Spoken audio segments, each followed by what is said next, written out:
Hello, my name's John Lindemood. I'm a cotton grower in northwest Tennessee, right on the banks of the Mississippi River. I farm here with my father and my family. We farm about 5,000 acres. My father started farming in 1952, shortly after graduating from Harvard Business School.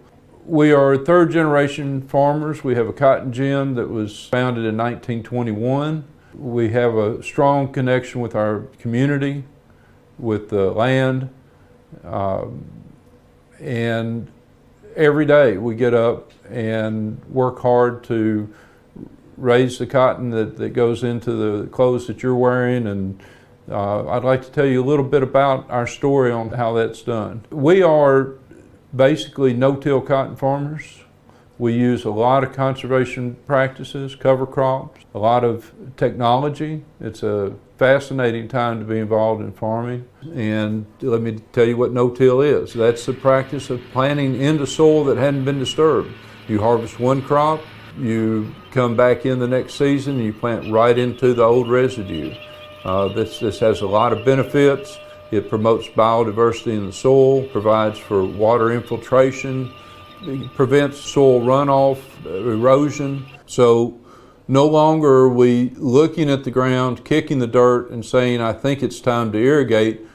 We're taking resistance measurements in the soil at various depths, 6, 12, and 18 inches, and know what that soil profile looks like and whether we need to turn the irrigation rigs off or not. We've been able to cut our use of water dramatically there.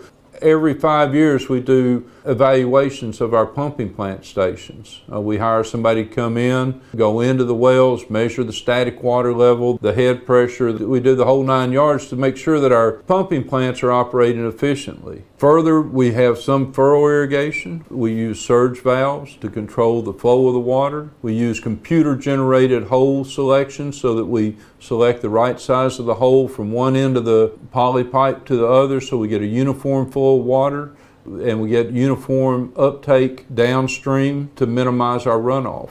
We have flow meters on every well that we have so we can measure the amount of water that's coming out. It's all about efficiencies and measuring what we're doing every step of the way so that we know we're applying the right amounts in the most efficient manner and getting the most efficient uptake. We are technologically oriented.